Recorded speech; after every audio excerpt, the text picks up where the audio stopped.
Thanks for joining us on AN24 TV. I am Olufunke Olorunfemi. President Muhammadu Buhari on Thursday signed 9 different agreements, including the extradition treaty between Nigeria and United Arab Emirates, UAE, towards strengthening Nigerian anti-corruption campaign. Speaking at the agreement signing ceremony at the presidential villa in Abuja, the president also said that the agreement signed would enable both countries to take important steps towards strengthening their economics and security. All agencies of government with roles to play under the respective treaties now ratified are hereby directed to ensure that they play their anticipated roles in an effective and responsible manner. Nigerians have criticized the military for saying that it will henceforth monitor anti-government and anti-military comments on social media. The defense spokesman, Major General John Eneche, has told a television station that the Nigerian military is now taking the dangers of social media more seriously. Speaking to AN24 TV, a cross-section of Nigerian journalists bemoaned the military for what they described as a planned move towards dictatorship. The public and the media, there's a Nigerian Broadcasting Commission, there's the Ministry of Information and Culture.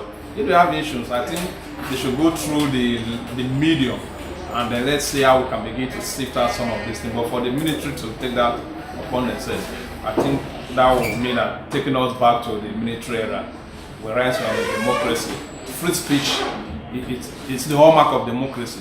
And so if anybody makes any incisive comment, the law courts are there to adjudicate, but not for the military to begin to take upon themselves what is not their responsibility. The Nigerian Labour Congress, NLC, has thrown its weight behind the call for restructuring. The Labour Union made its position known at a colloquium in Abuja, where speakers unanimously agreed against secession. The calls for restructuring, devolution of powers, or at best true federalism have been dominant in the nation's political space. It was against the backdrop that Nigeria Labour Congress on Wednesday assembled some university dons, royal fathers, politicians, labour and human rights activists in Abuja for a colloquium with the theme, "The Labour Movement and the Future of a United Nigeria, What Role for Restructuring?" The discourse among the political elites in our country in the last few months have been so heated that suddenly many involved in this debate have thrown caution, decency and decorum to the winds, and threats and counter-threats, all having grave consequences for our corporate existence as a nation, have become the order of the day. Now, when people talk of restructuring, and I think if they mean that we dismember the country, I'm not for it. I will not support that.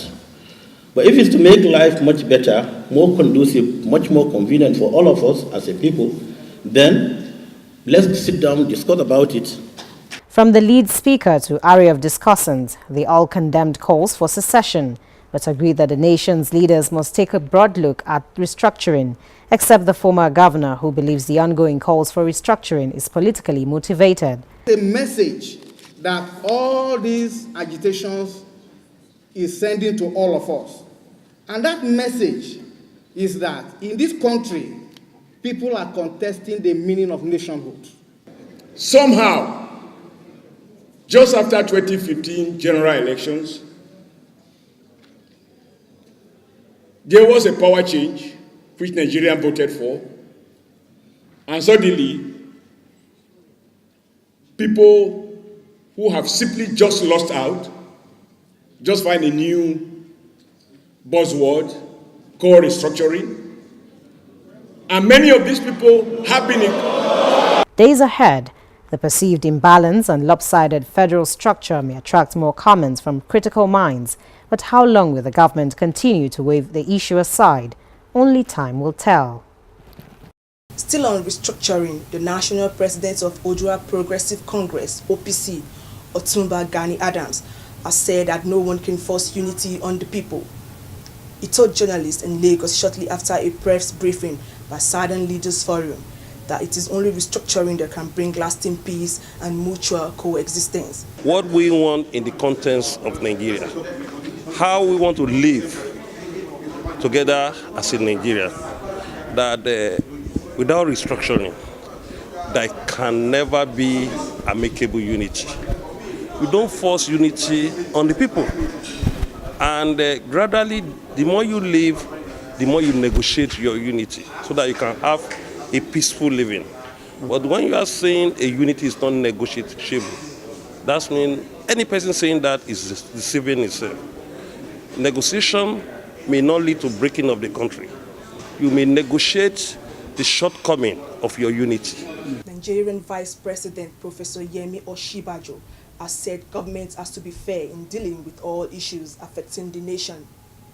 The Vice President made the statement while answering questions from journalists in Abuja after his committee submitted his report of investigation on allegations of corruption against the suspended Secretary to the Government of the Federation, Mr. Babachir Lawal, and the Director General of the National Intelligence Agency.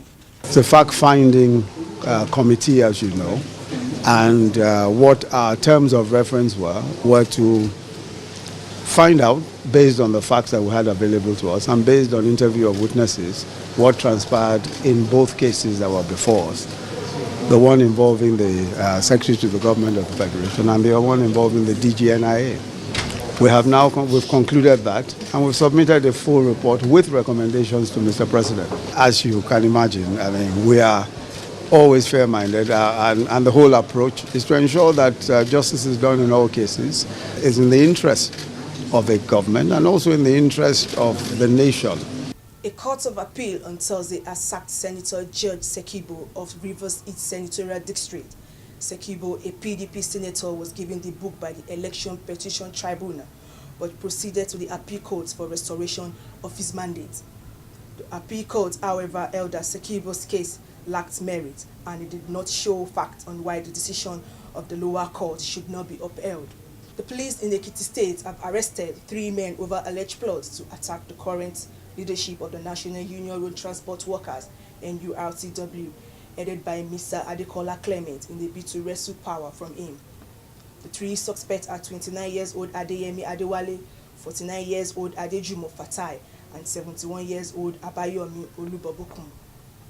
2 locally made pistols, a single barrel, and 3 live cartridges were recovered from Adewale, who said the arms were allegedly given to him by Olubabokun, has been in custody since 2010.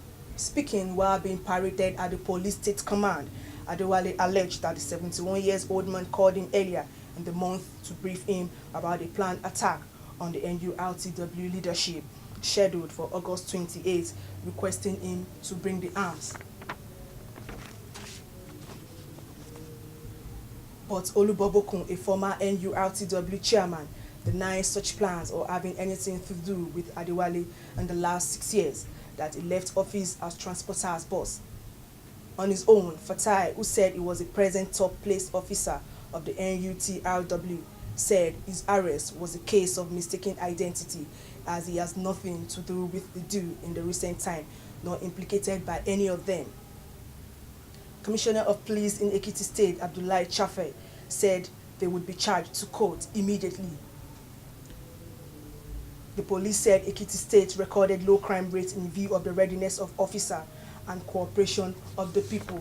Now on entertainment news, the continuation of activities to mark the 50th anniversary of Lagos. The state is set to storm the city of London for the 2nd time with Love Lagos Weekend. The State Commissioner for Information and Strategy, Mr. Steve Ayanride, told AN24 correspondent in his office that the Series 2 of the Love Lagos Weekend is coming with a difference. He hinted that an eco-politan event being put together on Sunday is intended to bring families, friends, and other people to come and experience Lagos and the art of Lagos. The Lagos at 50 edition. What is happening in London this weekend is also an extension of the post-Lagos at 50 activities. If you recall that last year, as part of our brand awareness campaign for the state, we had the season 1 of the Love Lagos weekend in London around the last Monday in August, when you have the Notting Hill Carnival, celebrated. And for the first time last year, we had the Nigerian corner transformed to Lagos corner. This year, essentially, you could say that what we are having is the season 2 of the Love Lagos weekend in London. And that's been the news on AN24 TV. Thanks for staying with us.